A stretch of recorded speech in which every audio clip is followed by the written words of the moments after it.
रजिया सुल्तान और याकूब की अमर प्रेम कहानी। दिल्ली सल्तनत के उस दौर में जब सत्ता और साजिशों का जाल बुना जाता था, एक ऐसी प्रेम कहानी ने जन्म लिया जो इतिहास के पन्नों में धुंधली हो गई, लेकिन जिसकी गूंज आज भी सुनाई देती है। यह कहानी है रजिया सुल्तान और याकूब की।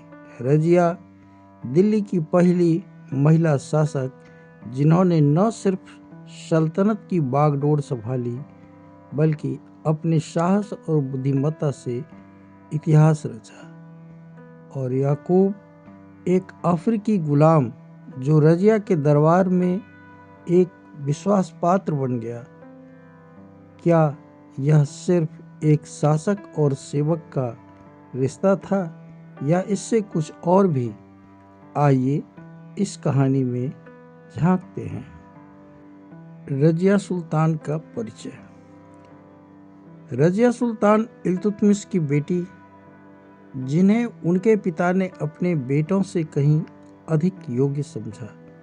उन्होंने न सिर्फ राजकाज में महारत हासिल की बल्कि युद्ध कला और प्रशासन में भी अपनी कुशलता साबित की। लेकिन उस दौर में एक महिला का शासक बनना आसान नहीं था। रजिया को हर कदम पर चुनौतियों का सामना करना पड़ा। उनकी हर सफलता के पीछे एक व्यक्ति था और वह व्यक्ति था याकूब, जिसका जन्म अफ्रीका में हुआ था।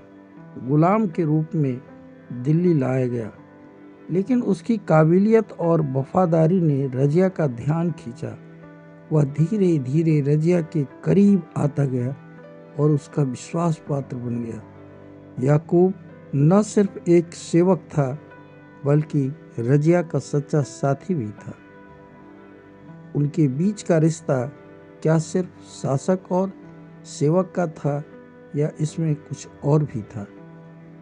एक शाम जब सूरज की लालिमा आकाश में छाई हुई थी, रजिया महल की छत पर खड़ी थी। उसकी नजरें दूर क्षितिज पर टिकी हुई थी। याकूब धीरे से उसके पास आया और बोला, सुल्ताना, आज आपके चेहरे पे एक अजीब सी चिंता है। क्या बात है? रजिया ने गहरी सांस ली और कहा, याकूब, क्या तुम्हें नहीं लगता कि यह सल्तनत सिर्फ एक सिंहासन नहीं बल्कि एक जंजीर भी है? हर कोई मेरे फैसले पर सवाल उठाता है सिर्फ इसलिए कि मैं एक महिला हूँ।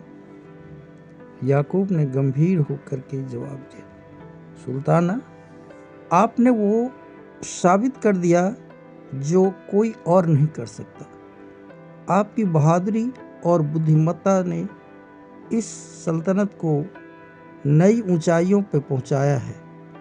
लोगों की बात पर ध्यान मत दीजिए। रजिया ने मुस्कुराते हुए, अच्छा, तुम्हारे शब्द मेरे लिए सहारा है।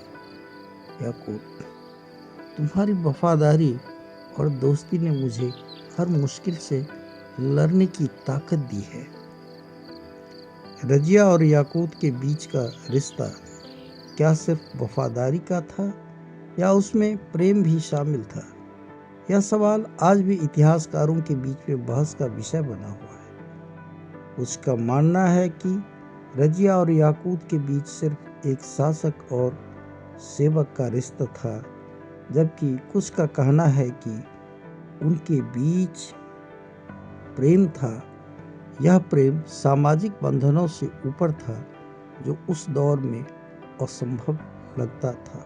रजिया के खिलाफ साजिशें शुरू हो गई। कुछ अमीर और सरदार उनके शासन से नाखुश थे। उन्होंने याकूब को निशाना बनाया क्योंकि वह रजिया के सबसे करीब था। विद्रोहियों ने याकूब को मार डाला और रजिया को बंदी बना लिया। याकूब की मौत ने रजिया को तोड़ दिया। वह जानती थी कि उसका सच्चा साथी अब उसके साथ नहीं है।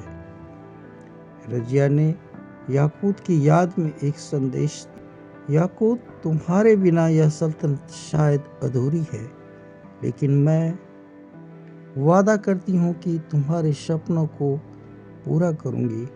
तुम्हारी याद मेरे साथ हमेशा रहेगी।